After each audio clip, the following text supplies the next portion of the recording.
Canal Universitario, tengan ustedes muy buenos días. Soy el doctor Gustavo Mendoza Ríos, docente emérito de la Facultad de Medicina de la UNSA y médico ginecobstetra que tiene el placer de ingresar a vuestros hogares mediante su programa Cuidemos tu Salud. Este día es un día muy especial porque hemos de hablar de la salud sexual y reproductiva, pero enfocada fundamentalmente a dos métodos de alta seguridad.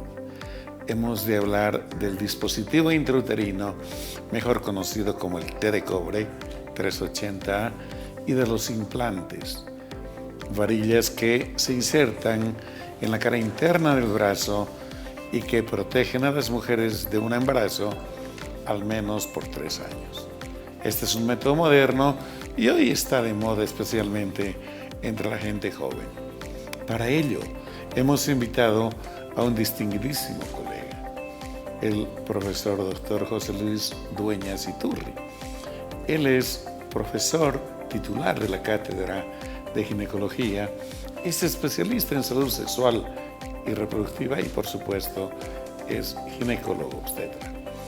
Entonces hemos de hablar con una autoridad y nos va a aclarar seguramente una serie de dudas. También vamos a tener la participación de estudiantes de la facultad que hicieron sondeos de opinión e investigaron algunos aspectos que son de interés de las señoras que están en época precisamente reproductiva. Pero antes de ingresar de lleno a nuestro programa, permítanme un minuto de reflexión. Amigos, la violencia es el pan de cada día en nuestro país, en todos los niveles, violencia de toda índole. Parece que definitivamente la forma de pensar de la gente que vive en nuestro país se ha transformado dramáticamente. La vida parece que no vale mucho, casi nada. Y cuando uno busca explicación a estos hechos lamentables, no encuentra una razón que mínimamente pudiera explicar semejantes conductas. La violencia, expresada de esta manera, tiene un origen. Aunque es multifactorial, la casa, el hogar, la familia tiene mucho que ver. Porque si en la casa se dispensa amor, cariño, definitivamente la gente va a adquirir seguridad, se va a sentir querida y va a ser incapaz de agredir al prójimo. Cuando ocurre todo lo contrario, es que se espera que acontezcan desastres como los que vemos. Reflexionemos al respecto, amigos. Podemos mejorar la sociedad. No olviden, la célula de una sociedad es la familia. Y si esta célula está debidamente formada, esperamos que pronto nuestros hijos tengan más seguridad en su vida cotidiana. Dicho esto, amigos, permítanme ir al sector La Facultad de Medicina Informa.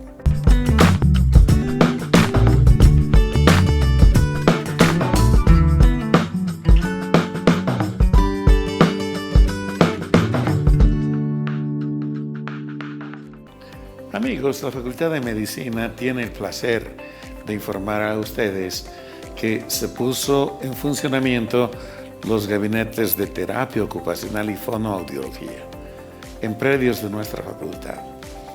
Estos gabinetes están muy bien equipados y tienen profesionales de altísimo nivel.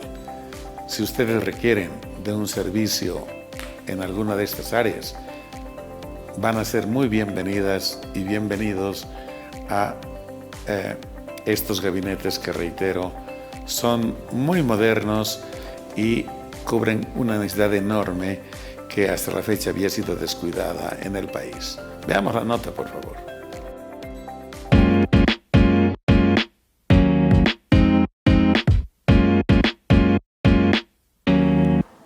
Hasta aquí, empezamos de aquí. Eso, muy bien. Contamos 1, 2, 3, 4, 5 y bajamos. Muy bien. Segundo. 1, 2, 3, 4, 5 y bajamos. Ahora nos toca al tercer escalón. 2, 3, 4, 5. Abajo. Descansamos un momento, Ezequiel. Buenos días, ¿Cómo está? licenciado Buenos Juan días. Carlos Zárate, ¿qué nos puede decir sobre los servicios que ofrece a la población? Claro que sí, mira, somos el servicio de terapia ocupacional, estamos ubicados en la Facultad de Medicina de la UNSA y bueno, este mes ya hemos abierto el gabinete, atendemos a población de todas las edades, entre ellos pueden ser infantes, niños, adultos y adultos mayores con los distintos tipos de patología. En este caso, en niños, por ejemplo, atendemos a niños con TEA, con síndrome de Down, con lo que es el trastorno del espectro autista en sus distintos niveles. En adultos mayores, por ejemplo, atendemos pacientes que por una lesión tienen dificultades a nivel motor, a nivel cognitivo. Entonces, en adultos mayores, por ejemplo, nosotros trabajamos lo que es gerontogimnasia, realizamos evaluaciones de lo que es la demencia, Alzheimer. Trabajamos con distintos tipos de patologías, pero nuestra labor principal es hacer que la persona sea independiente, lo más autónoma posible en lo que es sus actividades de la vida diaria. Actualmente estamos recibiendo pacientes del Seguro Social Universitario mediante una derivación por las distintas especialidades que tenemos, ¿no? Entre ellas pediatría, psiquiatría, medicina del trabajo, neurología, geriatría y traumatología. Así también atendemos a los pacientes externos. Los costos son bastante módicos, el costo de sesiones de 30 bolivianos y nada, solamente invitamos a toda la población para que puedan ser evaluados y trabajar con ellos, ¿no? ¿Algunos teléfonos tal vez de contacto? Sí, mayor información pueden recabar a lo que es en el piso 7, el Departamento de Ciencias Funcionales, y al celular 765-64-199. Muy bien, gracias doctor, lo dejamos trabajando. Algo cortito también Adelante. podría decirles que Sí. los horarios de atención estamos de 9 de la mañana hasta 5 de la tarde. Los esperamos entonces. Vamos a seguir, continuamos con la actividad hasta las 4. ¿Ok? Muy bien, Ezequiel. Bueno, en fonoaudiología tenemos diferentes áreas. El fonoaudiólogo es el experto en la comunicación humana y así trabajamos en diferentes áreas.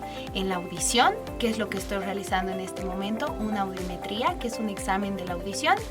También tenemos el área del lenguaje, del habla, de la voz y de la deglución. El fonoaudiólogo es el profesional que acompaña desde que hemos nacido hasta el adulto mayor, en diferentes patologías de la comunicación humana cuando ésta se ve alterada. Bien, las atenciones, ¿en qué horarios se realizan para toda la comunidad? Bueno, estamos en los horarios de 9 de la mañana a 5 de la tarde en horario continuo. Ustedes pueden pasar, programar una cita y cancelar en cajas de la Facultad de Medicina. Una persona está expuesta a ruidos muy fuertes y siente que su audición está disminuyendo, es importante que acuda con un fonoaudiólogo para que se le realice este estudio. En fonoaudiología tenemos el estudio que es la audiometría para ver cómo está escuchando el paciente y la logoaudiometría para ver cuántas palabras está comprendiendo.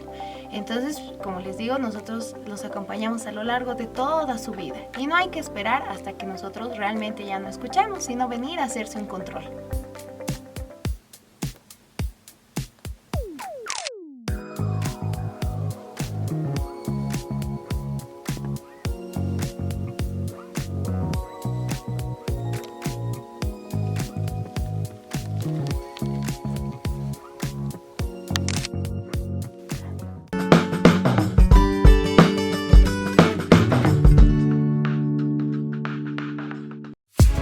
Estás viendo Cuidemos tu Salud.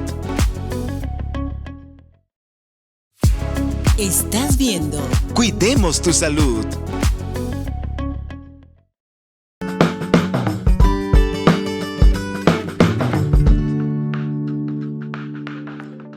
Distinguidos amigos, como lo habíamos señalado precedentemente, está con nosotros nuestro invitado de hoy, el profesor Dr. José Luis Dueñas Iturri. Él es, lo dijimos, docente titular de la Cátedra de Ginecología de la Facultad de Medicina, y es especialista en ginecología y obstetricia y en salud sexual y reproductiva. Es un colega que tiene muchísimos años de experiencia y de verdad nos complace poder en esta oportunidad compartir con él. Lo señalamos, le pedimos que nos hable dentro del gran marco de la salud sexual y reproductiva de métodos anticonceptivos temporales seguros.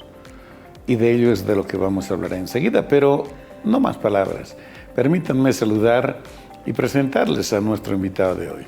José Luis, buen día. Qué gusto que hayas aceptado nuestra invitación. Gracias, Gustavo.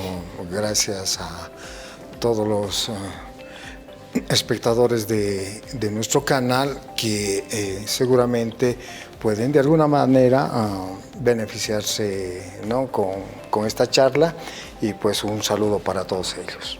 Gracias, José Luis. Perdón. Para entrar en contexto, amigos, hace poco más de 70 años se empieza a difundir la posibilidad del uso de métodos anticonceptivos para espaciar los embarazos. Recién en los años 80, en Bolivia empiezan a utilizarse algunos métodos, casi siempre de forma privada.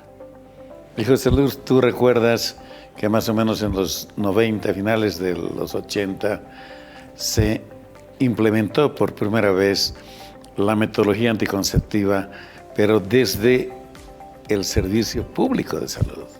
Yo recuerdo como ayer cuando tú y otro colega, cuyo nombre no lo señalaré, empezaron a trabajar prácticamente como pioneros en la ciudad de La Paz. Un poco más tarde en Cochabamba y Santa Cruz. De entonces ha pasado muchísimo tiempo. Amigos, a pesar de todo ello, de haberse politizado el uso de los anticonceptivos en favor y en contra, en fin, hay una historia enorme, quedó algo en concreto. Se fue democratizando el uso de estos para bien de la gente, seguramente. Sin embargo, hoy todavía tenemos una gran población, poco más de un tercio más o menos, que no tiene ni conocimiento ni acceso. Por eso es la importancia de esta conversación. José Luis, ¿cómo debe la gente entender lo que son los derechos y la salud sexual y reproductiva en el país? Bueno, la OMS define la salud sexual y reproductiva dentro de su definición de salud, ¿no?, como el bienestar físico, mental, social, ¿no?, enmarcado en el área, ¿no?, ginecológica, ¿no?, ginecobstétrica en este caso. Y en términos sencillos, para nuestra teleaudiencia, es decirles que la salud sexual lo que busca es que las parejas, desde que inician la actividad sexual, realicen su actividad en condiciones libres de riesgo. Y los riesgos básicamente son dos, ¿no? Son las infecciones de transmisión sexual y los embarazos no deseados, ¿no? Estos últimos que lamentablemente llevan a provocar abortos y probablemente son un gran tributario de lo que es la mortalidad materna. Entonces, en ese enfoque, en la salud sexual, buscamos prevenir, ¿no?, la mortalidad materna a través de estos métodos que nos pueden evitar esto, ¿no?, las infecciones y los embarazos no deseados. En cuanto a la salud reproductiva, en términos sencillos, podríamos decir, es una serie de trabajos que tenemos que realizar en la mujer para que durante el proceso reproductivo, ¿no?, ella pueda, ¿no?, llevar a cabo su embarazo, parto y puerperio en las mejores condiciones. incluso nos podemos adelantar un poco más, ¿no? Si fue como debiera ser un embarazo deseado, programado, pues podemos tomar acciones previas para evitar, por decir, defectos del tubo neural y tomar ácido fólico, ¿no? Entonces, lo que busca la salud reproductiva es eso, ¿no? El ver que se lleve el prenatal, el parto y el puerperio en buenas condiciones y luego exista un buen periodo intergenésico, ¿no? Que permita recuperar a la mujer de este esfuerzo que conlleva nomás la gestación y el parto y que mínimo sea un periodo de tiempo mayor a los 2 años, ¿no? Lo que llamamos espacio intergenésico. Entonces, eso en términos sencillos es lo que busca la salud sexual y reproductiva y nosotros, como bien decía, desde los años 90, como política del país, ¿no? Nos hemos enmarcado en estos criterios de salud. Otro tipo de criterios no nos interesaban porque no son las características de nuestro país, ¿no? De hecho, amigos, es muy importante señalar algo. Este momento cobra vigencia porque es un derecho humano. Y además, sin ambajes, José Luis, este momento, al menos el 20% de la gente joven, de los adolescentes, de los teenagers, de aquellos que tienen menos de 20 años, el 20% están mostrando hijos y embarazos y abortos que no se revelan habitualmente. Hace 12 años, el último ENSA nos decía que 12% era el embarazo en la adolescencia. Hoy es 20%. La segunda tendencia es que cada vez en la gente que tiene un poco más de educación, que tiene mejor información, están difiriendo la época de sus embarazos. De hecho, entre nosotros es muy frecuente, primero, que el embarazo venga después de los 35 años. Y segundo, casi nunca más de 1, 2 excepcionalmente. Y entonces ese es otro problema. Para lograr esto, para tener responsabilidad sobre lo que se hace, indudablemente la metodología anticonceptiva es un recurso que puede optar o no la mujer o la pareja para estos fines, el de crear una familia, de criarla bien y ojalá de realizarse como tal. José Luis, entonces, he hablado de 2 grupos, pero la población, y si solo hablamos de salud sexual y reproductiva, abarca pues en la mujer y en los hombres un poco más, al menos 35 años. Y si nosotros no tuviéramos este recurso, acontecería lo que ocurrió con nuestras abuelas, ¿no? Que tenían 7, 8, 10, 14 hijos. Obviamente, estos al final terminaban sobreviviendo el 50%. La mamá tuvo 10, 5 quedaban, porque los demás, infortunadamente, por problemas que siempre infecciosos, terminaban con su vida, pero la ciencia avanzó, la mortalidad disminuyó, la población va creciendo y obviamente las circunstancias son distintas. Entonces, José Luis, ¿qué métodos anticonceptivos existen? Y yo quisiera saber si el Seguro Único de Salud, para hablar de la parte de la salud pública, tiene métodos para ofrecerle a la gente. Bueno, complementando lo que tú bien dices, en el momento ha habido este trabajo de más de 3 décadas que ha rendido algunos frutos, ¿no? Sobre todo en áreas urbanas, pero en áreas rurales no tanto, ¿no? Entonces nuestra tasa de fecundidad ha bajado hasta el último reporte, por el 2023 es 2.6, ¿no? Es 2.6, ¿no? Pero hay 2 grupos vulnerables ya trabajando en forma cualitativa y tú lo has mencionado muy bien, ¿no? Es los adolescentes. Los adolescentes están con los peores indicadores del continente, ¿no? Nosotros encabezamos en la tasa de embarazos y adolescentes, somos los primeros en el continente, estamos alrededor del 20%, como decías, significa que de cada 10 embarazos, 2 son en adolescentes. Entonces, ese grupo merece especial atención. Y hay otro grupo, también lo referías, es de las personas que ya tienen muchos hijos, ¿no? Ya han avanzado en edad y tienen todavía multiparidad. No multiparidad nosotros siempre hemos catalogado, ¿no? en las aulas de 4 para adelante, y tenemos nomás esas poblaciones y generalmente en lo urbano marginal y en lo rural. Entonces estas dos poblaciones podrían beneficiarse de todo el espectro de métodos anticonceptivos que brinda el Seguro Universal de Salud. Y ellos son, para ir mencionando, los métodos que da el seguro están pues el condón, ¿no? Está la T de cobre como dispositivo intrauterino, están las píldoras combinadas, está los implantes subdérmicos, está el inyectable trimestral, la Depo-Provera, ¿no?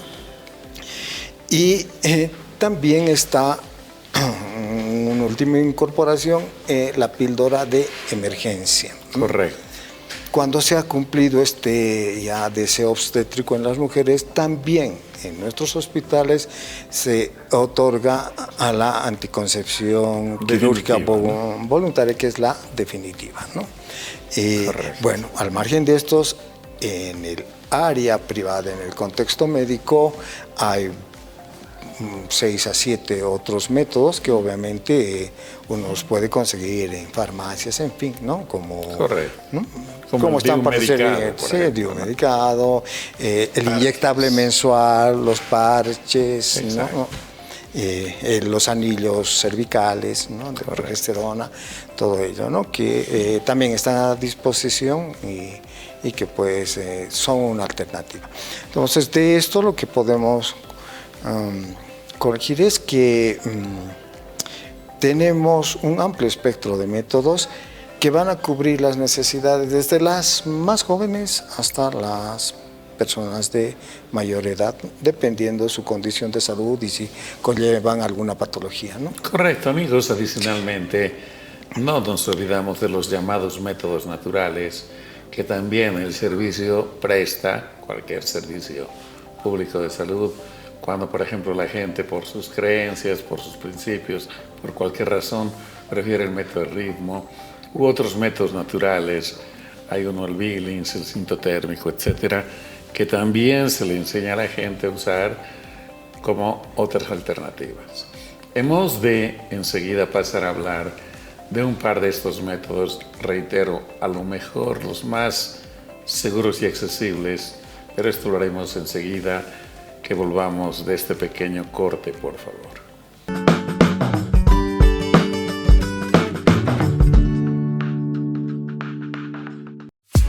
Estás viendo Cuidemos tu Salud. Estás viendo Cuidemos tu Salud.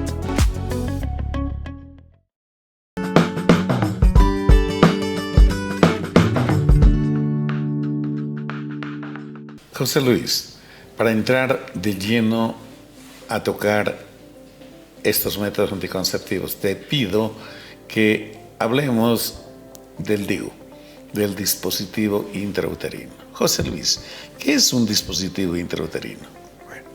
Bueno, gracias por la pregunta, porque es un método que tenemos que reivindicarlo, está con muy baja prevalencia, ¿no? Sí. Y es un muy buen método, ¿no? Probablemente ha subido algún desprestigio, ¿no? Y que ha hecho que esté en esta condición. El DIU es un aparato actualmente de plástico que se coloca dentro del útero y que en el caso de la T de cobre está cargado de cobre, ¿no? 380 miligramos de cobre, y en el caso de los DIU medicados está cargado de progesterona. Su principal mecanismo de acción es generar dentro del útero, en el endometrio, una reacción aséptica, inflamatoria aséptica, de manera que cuando pretenden ascender los espermatozoides, ellos por este proceso inflamatorio son inactivados, ¿no? Obviamente este proceso inflamatorio aséptico también condiciona de que el endometrio no se prepare en forma adecuada para la implantación si es que hubiera fecundación, ¿no? Esto es el DIU, ese es su mecanismo de acción. Básicamente tiene muy pocas contraindicaciones. Estaría contraindicado en úteros deformes, ya sea de forma congénita, ¿no? O úteros que se han deformado en el paso del tiempo, como aquellos que son portadores de miomas y, ¿no?, deforman la cavidad endouterina. También está contraindicado en toda paciente que tiene procesos infecciosos, ¿no?, sobre todo de anexo, ¿no?, la conocida inflamatoria pélvica, y también está contraindicado en sangrados intermenstruales o asociados a la menstruación que no tengan un diagnóstico claro. Entonces lo correcto es pues primero diagnosticar de dónde deviene, ¿no?, ese sangrado, porque uno de sus efectos secundarios de los DIUs es justo incrementar un poquito estos sangrados, ¿no? Y una última contraindicación sería que la paciente sea portadora de un cáncer, ¿no?, de cervix o de endometrio, ¿no? Correcto. Y también, aunque está de más decirlo, hay que asegurarse que no esté embarazada, por supuesto, porque esta es una formal contraindicación. Sí, ¿no? Es una condición inicial que siempre tenemos que tomar en cuenta. De hecho, tiene quien usa este método, y coincido contigo, es un muy buen método, algo desprestigiado por gente interesada, porque es inerte. Le han dado una serie de responsabilidades negativas. Por ejemplo, dice engorda. Pues, ¿hay alguna posibilidad de que engorde un DIU de plástico?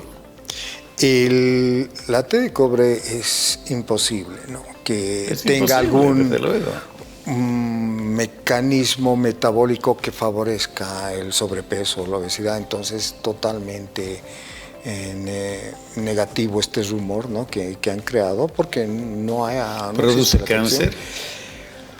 A todos los médicos, ¿no?, y no solo los ginecólogos, sabemos que el cáncer de cervix básicamente viene de una infección por HPV, claro. Y el DIU es un plástico, nada tiene que ver con un virus, ¿no?, que viene hasta por una diría yo infección. todo lo contrario, José Luis, porque para poner un DIU antes o poco después de la inserción, nosotros tomamos un PAP como parte de la rutina prácticamente, de tal manera que quienes usan el DIU tienen indudablemente el resultado de un PAP, como digo, o antes o después de haberse insertado, porque no es un prerequisito para insertar el DIU, pero uno que controla a su paciente, que sabe que no tiene un PAP, le va a tomar razonablemente, ¿verdad? Correcto, ¿no? Sobre todo en el país donde tenemos también un indicador penoso que es el cáncer de cervix, en el cual trabajamos pues desde las aulas también para incentivar en todo médico general, estamos hablando, el hecho de que tome el Papá Nicolau. Entonces forma parte de su rutina y va seguramente previo a la inserción de un DIU realizar este Dos preguntitas nada más. ¿El DIU produce más infecciones que las pacientes que no tienen DIU? Ya. Bueno, es una buena pregunta, ¿no? Resulta que el mecanismo que le atribuyen al DIU como facilitador de un proceso infeccioso es la presencia de los hilitos que se quedan, ¿no?, que vienen desde la cavidad endouterina y llegan a vagina, claro. ¿no? Normalmente, si una mujer no ha contraído un proceso infeccioso, estos hilitos facilitadores no tienen por qué facilitar nada.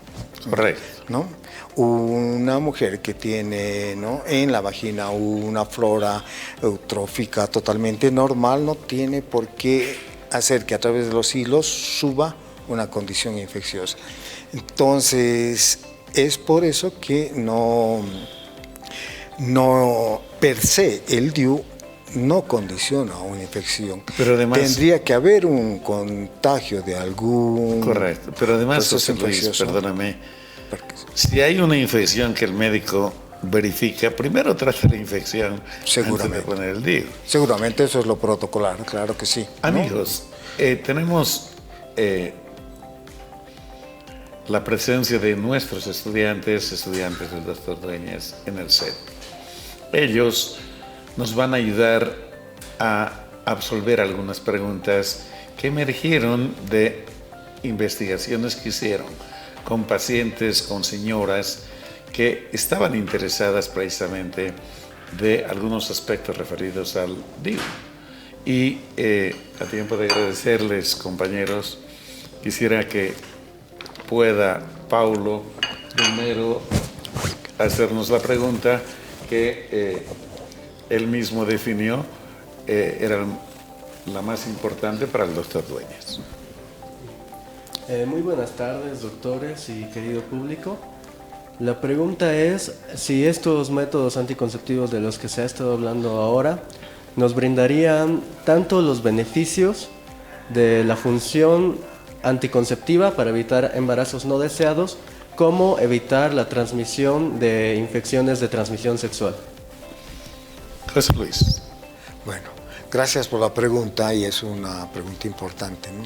Del espectro de anticonceptivos que mencionábamos al principio del programa, el único método que da esta doble protección es el condón. De acuerdo. El condón tiene la virtud de protegernos contra las enfermedades de transmisión sexual, ¿no? Y a su vez también es un método anticonceptivo con un margen relativamente importante de seguridad, alrededor del 95%. El resto de métodos, sean hormonales, sean DIU, ¿no?, e incluso los definitivos, no protegen, las infecciones de transmisión sexual. Entonces, ¿qué nos lleva a deducir y concluir esto? Que si queremos nosotros llevar, como decíamos al principio, una salud sexual libre de todo riesgo de infección, siempre debemos usar condón. Y usar los otros distintos métodos más con el objetivo de evitar embarazos no deseados, ¿no? Entonces, epidemiológicamente, para la prevención de infecciones, el condón es clave en un mundo y sobre todo en las urbes donde las infecciones por clamidia, por HPV tienen una alta prevalencia, arriba del 50%. Hay diferentes estadísticas, pero todas están arriba del 50%. En un encuentro sexual, ¿no?, tienes el 50% de posibilidades de contraer una infección. Entonces, el uso del condón es vital para prevenir esto. Pero además, José Luis, es un tema de responsabilidad. Si una persona tiene múltiples parejas, obviamente tiene la obligación de usar un condón. No va a usar un DIU. Seguramente el médico razonablemente le podrá sugerir que no es el método ideal para esta persona. Carol, tú también tienes una pregunta, por favor, plantéanos. Muy buenas tardes, doctores. Bueno, la pregunta que voy a realizar es si el DIU también puede ser utilizado en las mujeres jóvenes. Sí, justo eso es lo que preguntaba Gustavo, ¿no? O sea, ¿cuál es el mecanismo por el cual el DIU podría favorecer una infección? Y hemos visto que si no hay la presencia de los gérmenes, el DIU per se no tendría por qué provocar una infección. Entonces, se ha determinado que el DIU sea una esté contraindicado de forma muy relativa en las nulíparas. O sea, sí pueden usar, siempre y cuando guarden lo que ya decía el doctor Mendoza, ¿no? Si tienes una pareja estable, estás segura de que no vas a contraer ninguna infección, el DIU es un buen método, como los otros.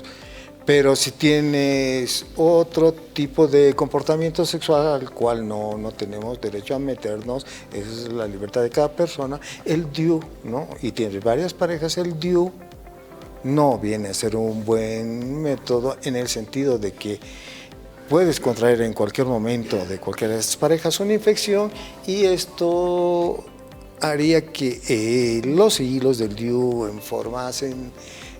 permitan el ascenso de los gérmenes y condicionen una infección endocavitaria y en las trompas, ¿no? Las famosas EPI, ¿no? Pero por sí mismo el DIU no tiene por qué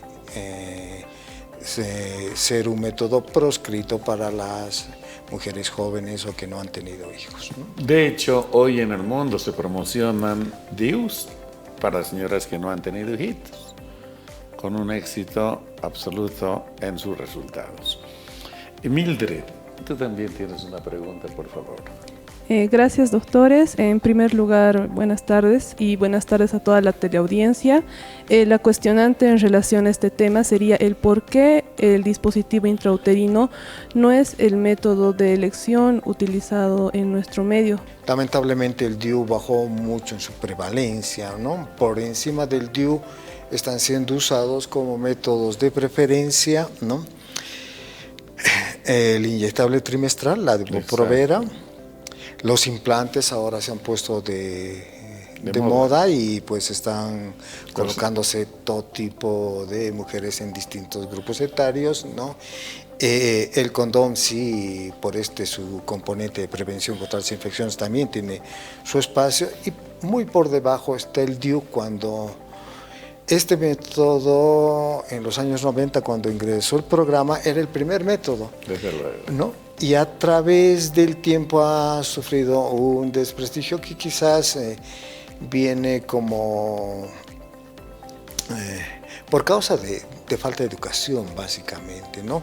Por falta de el conocimiento del mecanismo de acción y de todo esto que hemos explicado, pues las pacientes, ustedes saben, el tema educativo de las pacientes en nuestro país, han empezado a hacer correr el rumor de que produce cáncer, cosa que ya le hemos explicado y descartado, ¿no? De que producen infecciones, cosa que también hemos explicado, ¿no? Si no hay una infección de por medio, el DIU per se no hace nada, ¿no? Y más si estás protegido con condón, como ya lo hemos explicado. También hay en ciertos estamentos de nuestra población el tema de atribuirle, ¿no? Como a todo objeto extraño a nuestro cuerpo, molestias que nada tienen que ver con la esfera ginecológica. Entonces, frente a un dolor lumbar, ¿no? Un dolor pélvico de abdomen bajo, lo primero que piensa una mujer portadora de DIU es: esta es la causa. Correcto. Y esto es alimentado por seguramente sus amigas, su contexto social, y ha hecho que pues, el DIU baje muchísimo en su demanda, ¿no? Aprovechamos para agradecer a nuestros alumnos. Ellos tienen una actividad enseguida y los hemos liberado de estar junto a nosotros. José Luis, yo tengo un par de preguntas. Las personas que tienen mucha confianza en el DIU. ¿Cuánto tiempo puede una mujer estar con el DIU sin removerlo y cambiarlo? Bueno, los distintos estudios han determinado que se puede extender hasta 10 años el uso de un DIU que esté bien situado y que no esté provocando mayores molestias. Correcto. Es más, parece que hasta es más seguro cuanto más tiempo pasa, ¿no es cierto? Es una sensación que la gente comparte.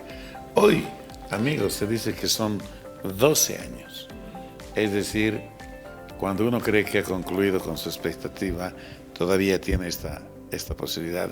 Y tenemos muchas señoras, José Luis, que entran en menopausia con su DIU. Y tenemos después que remover para que no se queden allí, ¿verdad? Sí, bueno, justo este grupo etario, ¿no? Las perimenopáusicas se pueden beneficiar en mucho con un DIU, porque no le estás dando ningún aporte hormonal. No nos olvidemos que en estas décadas de la vida ya empiezas a adquirir hipertensión, a ganar peso, ¿no? A tener ciertos problemas incluso metabólicos que pueden contraindicar un método hormonal, ¿no? Entonces nuestra gran alternativa es este DIU con esta larga vida, ¿no? Que tiene vida útil, que pues es de beneficio hasta que ellas completen pues su vida reproductiva, ¿no? Esto último que dice me da pie para que hablemos del otro método, el del implante. Amigos, el implante es un método hormonal que tiene habitualmente una sola hormona, un tipo de progesterona, que hoy prácticamente se está utilizando en todos los niveles de atención. Para que todos comprendamos mejor, me voy a permitir preguntarle al doctor Dueñas, ¿qué es un implante, José Luis? ¿Y qué componente tiene el implante? Perfecto. Bueno, el implante es un método hormonal de depósito, ¿no? Como bien decías, está en base a un progestágeno, en este caso es el levonorgestrel, ¿no? Y que vienen en varillas, ¿no? Que se colocan debajo de la piel, ¿no? Varillas del tamaño de un fósforo, más o menos. Correcto, es buena la comparación, ¿no? El tamaño de un fósforo, ¿no? Como estaban las imágenes iniciales, ¿no? Y que se colocan sobre todo en la parte interna del antebrazo, ¿no? Estas vienen de acuerdo a la cantidad con distintos nombres, ¿no? Cuando son 3 varillas se llama Norplan, muchos países la tienen y dura hasta 6 años. En el país, en el Seguro Universal de Salud, tenemos, ¿no?, el Jadele, que es de 2 varillas. Exacto. Y obviamente nos dura menos tiempo, 4 años. 3 a 4. ¿No? Y tenemos el de una sola varilla, que incluso es de más fácil aplicación, que es el Implanon, no lo tenemos en el país, pero que dura solo 3 años, ¿no? Entonces tenemos esos 3 tipos de implantes y los reiteramos, ¿no? Nosotros el que usamos es el Jadele de 2 implantes. ¿Cuál es el mecanismo de acción de este implante? Sí, básicamente, para en forma sencilla explicarlo, el mecanismo de acción es el que tienen todos los anticonceptivos que están en base a una progesterona, ¿no? ¿No? Entonces van a impedir la ovulación, ¿no? Van a impedir la ovulación, ¿no? Siendo que los niveles de progesterona impidan que en la hipófisis, donde se produce la hormona luteinizante, ¿no?, esta tenga ese pico normal que tiene en una mujer sin anticoncepción y que sea el causante de la eclosión, ¿no?, de este folículo y que permita la ovulación. Entonces es básicamente un método que impide la ovulación, ¿no? De hecho, sin embargo, por ser hormona, también esta sí requiere de algunos cuidados adicionales, ¿verdad? Son Correcto. Contraindicaciones habitualmente las que nosotros observamos para no utilizar el método. De hecho, por ejemplo, lo estaba señalando de alguna manera, gente que tiene una enfermedad hepática grave, mejor busca otro método y no el método hormonal, ¿verdad? O gente que tiene migrañas frecuentes. ¿Qué otras señoras no podrían usar? Sí. Bueno, además de las que tú bien mencionas, también estaría contraindicado en mujeres que tienen diabetes y un factor importante, ¿no?, las mujeres que tienen antecedentes, ya sea personales o familiares, la mamá, la abuela, ¿no?, de cáncer de mama, ¿no? Entonces, todo progesterona sintética y también la terapia de restitución hormonal, por ejemplo, que utilizamos en las menopáusicas, ¿no?, que manejan progesterona sintética, tienen como contraindicación, ¿no?, los antecedentes de cáncer de mama, porque hay estudios que demuestran que puede ser, pues, un gatillador de esto de cáncer. De hecho, obviamente también las mujeres con depresión, ¿no?, las mujeres con sobrepeso, ¿no?, porque va a favorecer en sus trastornos metabólicos un aumento de peso. Este es uno de sus efectos secundarios, ¿no? Y obviamente las mujeres hipertensas, ¿no?, o con algún problema dislipidémico que pueda, pues, ser una contraindicación, ¿no?, para el uso de estos métodos, ¿no? Las mujeres en la tercera y cuarta década generalmente empiezan a adquirir esto, ¿no?, porque de forma natural, ¿no?, empezamos a bajar la cantidad de estrógenos, ese estrógeno que ha sido protector durante toda su vida reproductiva. Entonces, las condiciones cardiocirculatorias que eran muy poco vistas en la mujer en etapa reproductiva empiezan a verse ya en la mujer perimenopáusica, en el climaterio. Entonces, estos métodos generalmente por ahí, por las contraindicaciones mencionadas, suelen no ser, pues, la primera opción, ¿no? Correcto. Amigos, los médicos son los que hacen la consejería y advierten a las personas, a las pacientes, lo favorable del método, lo desfavorable, sus contraindicaciones y eventualmente algunos efectos colaterales. Son muchos los que hay que mencionar y valorar en cada caso. Gente que tiene antecedente de trombosis, por ejemplo, de coágulos en las venas, también debería optar por otro método y no por este. En fin, sin embargo, haciendo abstracción de todo ello, el DIU y este son de altísima seguridad. Este método del implante sobrepasa el 99%, ¿verdad? Correcto, se reportan 99.8% de seguridad y en el DIU 99,02, en fin, ¿no? Hay distintos valores, pero ahí estamos, cerca del 99% de, ¿no?, tasa de seguridad, ¿no? Y tasa de falla, obviamente, todo lo contrario, menos del 1%, ¿no?